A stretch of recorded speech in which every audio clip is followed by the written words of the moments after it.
మా కర్మల గురించి చాలా వీడియోస్ ఆల్రెడీ చేసున్నాం సార్ మనం. అయితే ఈ కర్మలు ఎవరిని వెంటాడతాయి? అసలు మనిషి కర్మని వెంటాడతాడా? కర్మ మనిషిని వెంటాడుతుందా? అంటే చెట్టు ముందా? విత్తనం ముందా? అనేదానికి ఏది ముందు? కర్మ ముందా? మనిషి ముందా? ఒకవేళ మానవుడు ముందైతే కర్మని వెంటాడతాడా? కర్మ ముందైతే మనిషిని వెంటాడుతుందా? చెప్పండి. సో, ఇందులో ఆహ్, నా చిన్నప్పటి నుంచి కొన్ని అంటే వెనక చిన్న పెద్దలు చెప్పేది కొన్ని కథలు. హ్మ్. విశ్వం సృష్టికి చెట్టు ముందా? విత్తనం ముందా? అనేది ఒక అంటే అది మీ దృష్టిలో ఏది ముందు మేడం? విత్తనమే ముందు సార్. కరెక్ట్ చెప్పారు మేడం. 100% కరెక్ట్ చెప్పారు. హ్మ్. అయితే ఈ విత్తనం అభివృద్ధి ఎలా చెందిందంటే అనంత విశ్వానికి ఒకే ఒకడు సృష్టికర్త ఉన్నాడు. హ్మ్. కోటాను కోట్ల విత్తనాలు అభివృద్ధి చేసి రిలీజ్ చేసినప్పుడు తన విత్తనం గుణాలను బట్టే మానవులుగా జన్మిస్తా ఉన్నారు. హ్మ్. కూడా ఎన్నో రకరకాల ప్రాణజీవులుగా జన్మిస్తున్నాయి. రకరకాల వృక్షాలుగా, హ్మ్. మొక్కలుగా ఎన్నో రకాల ఫస్ట్ కరెక్ట్ చెప్పారు. హ్మ్. విత్తనం ముందా? చెట్టు ముందా? హ్మ్. విత్తనమే ముందు. కరెక్ట్ చెప్పారు. సో, ఇప్పుడు మీరు కర్మలు మానవుని వెంటాడుతున్నాయా? మానవుడు కర్మలను వెంటాడుతున్నాడా? హ్మ్. అన్నది ఒకటి క్వెషను. నా దివ్య దృష్టి ప్రకారంగా జన్మించిన ప్రతి మానవుడు మేధస్సు ఎటువంటిదంటే ఒక కొత్త కుండ లాంటిది మేడం. హ్మ్. ఒక కొత్త కుండ లాంటిది. ఇప్పుడు మన హిందూ ధర్మం ప్రకారంగా ఉగాదికి కొత్త కుండ తీసుకుపోయి మనం పచ్చళ్ళు చేసుకుంటాం. అవును. అందులో హ్మ్. పంచామృతాల సంథింగ్ ఏదో పచ్చడి అన్ని రకాలు హ్మ్. కలుపుతారు కదా! షడ్రుచులు. హ్మ్. రుచులు అన్నీ కలుపుతారు కదా! హ్మ్. నేను ఎందుకు చెప్తున్నా అంటే సామాన్య మానవుని కూడా అర్థం కావాలని ఒక ఉదాహరణ చెప్తున్నా. హ్మ్. జన్మించిన ప్రతి మానవుని మేధస్సు ఎలాంటిదంటే కొత్త కుండ లాంటిది. హ్మ్. ఆ కొత్త కుండ అంటే మీరు చూడండి, జన్మించిన ప్రతి మానవుని మేధస్సు కొత్త కుండ. ఒకే రకమైన మట్టితో తయారైతది. ఒకే రకమైన ఆకారంతోనే ఉంటాయి. అంతా ఒకటే ఉంటది. హ్మ్. ఎన్ని ఈ భూగోళంపై 190 దోషాల్లో జన్మించిన ప్రతి మానవుని మేధస్సు కూడా కొత్త కుండ లాంటిది. హ్మ్. అయితే ఆ కొత్త కుండ ఇప్పుడు ఎగ్జాంపుల్‌గా ఆ కొత్త కుండ తీసుకుపోయి ఎగ్జాంపుల్‌గా ఏం చేస్తారంటే కొందరు ఆ కుండల మీరు చూడండి పురాతనంలో. ఆ కుండ తీసుకుపోయి అందులో బంగారం నిధులు దాసుకుంటోళ్ళున్నారు. హ్మ్. వజ్రాలు దాసుకుంటోళ్ళున్నారు. హుహు. హ్మ్.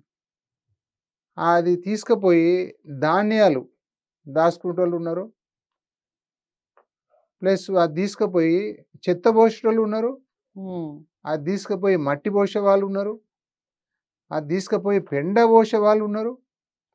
అది తీసుకుపోయి అశుద్ధం పోసే వాళ్ళున్నారు. అంటే మనం ఏది ఇస్తే అదొస్తుంది ఫైనల్‌గా. హ్మ్. ఆ కుండ తీసుకునేటప్పుడు అందరూ సమానంగానే ఉంటది ఆ కొత్త హ్మ్. కుండ. హ్మ్. ఆ మట్టి చేసే వ్యక్తి ఒకరే. ఆ మట్టి ఒకటి అంతా ఒకే ఆకారంతో కుండలు తయారైతాయి. హ్మ్. హ్మ్.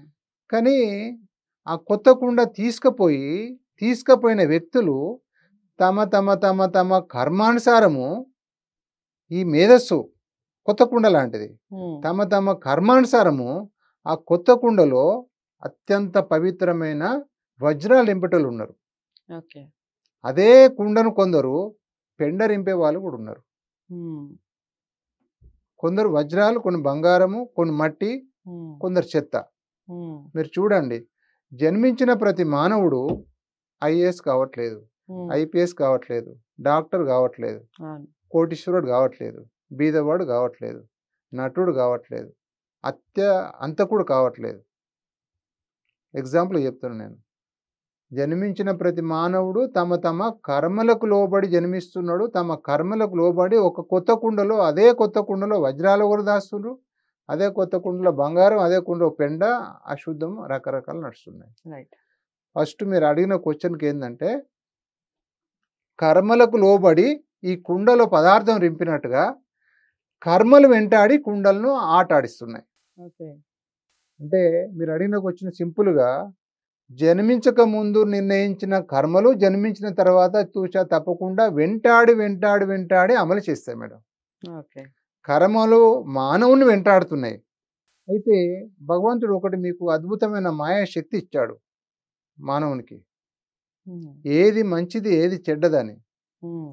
ఆ ఆలోచన చేసే శక్తి భగవంతుడు మానవునికి ఇచ్చాడు. ఆ మానవుడు ఆలోచన చేసి జీవిస్తే చెడును కూడా మంచిగా మార్చుకునే శక్తి అత్యంత పవిత్రమైన శక్తి ఇచ్చాడు మానవునికి. కానీ తనకు అవుపడేదే చెడే మంచిగా అని భావించి దుష్కర్మలు చేస్తూ కొందరు తన జీవనాన్ని అట్లా గడుపుతూ ఉన్నారు. రైట్. కాబట్టి సింపుల్‌గా చెప్పాలంటే కర్మలు మానవుని వెంటాడుతున్నాయి మేడం. ఓకే. సింపుల్‌గా మీరు అడిగిన క్వెషన్‌కి ఏందంటే రైట్. ఇది చెప్పాలంటే కర్మల చాలా గురించి పెద్దగా ఆల్రెడీ ఉంటది. చేసాం సార్. చాలా వీడియోస్ చేసాము ఆల్రెడీ. చేసాము.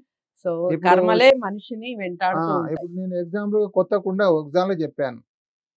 ఒక్కొక్కరు ఒక్కొక్క హ్మ్. కర్మలకు లోబడే వాళ్ళు జీవిస్తున్నారు. విన్నారా మేడం? హ్మ్. కర్మలకు లోబడే చేస్తా ఉన్నారు తప్ప ఇదంతా మానవుని ఇది ఒక మానవుడు ఒక సినిమా తీసి ఎట్లయితే నట జీవితంలో మొత్తం మన సామాన్య మానవుడు చూపిస్తా ఉన్నాడో, హ్మ్. నిత్య జీవితంలో మాత్రము భగవంతుడు కూడా మానవుని జన్మలతోనే ఆట ఆడుకుంటున్నాడు భగవంతుడు. నేను భావిస్తున్నా మేడం. రైట్. సత్కర్మలు, దుష్కర్మలు అనేవి చాలా వీడియోస్ ఆల్రెడీ మేము చేసున్నామండి. పివి రెడ్డి సరే చాలా వీడియోస్ చేసున్నాం. కాకపోతే కర్మలు మానవుడిని వెంటాడతాయా? మానవుడు కర్మల్ని వెంటాడతాడా? ఈ విషయాల గురించి ఈ వీడియో ద్వారా తెలుసుకుందాం. మన కర్మే మనల్ని వెంటాడుతుంది. సో అందరూ సత్కర్మల్లోనే ఉండాలి. ఆ కర్మ వెంటాడుతుంది కాబట్టి మనల్ని ఏం చెప్పిస్తే అదే మనకి జరుగుతూ ఉంటుంది లైఫ్ మొత్తం. సార్ చెప్పినట్టుగా అందరూ సన్మార్గంలో నడవాలి. సన్మార్గంలో నడిస్తేనే కదా అందరూ సుఖ సంతోషాలతో ఉండేది. వీడియో అందరికీ షేర్ చేయండి మ్యాక్సిమం. మీ వీడియో నచ్చుతుందని అనుకుంటున్నాను. ఇలాంటి వీడియోస్‌తో మళ్ళీ మీ ముందుకొచ్చే ప్రయత్నం చేస్తాను. అంతవరకు సెలవు. తప్పకుండా పివి రెడ్డి సార్‌ని కలవాలి అనుకున్నా, లేదా పివి రెడ్డి సార్‌తో మాట్లాడాలి అనుకున్నా కామెంట్ బాక్స్‌లో తెలియచేయండి. మరిన్ని మంచి వీడియోస్‌తో మీ ముందుకొస్తాను. నమస్తే.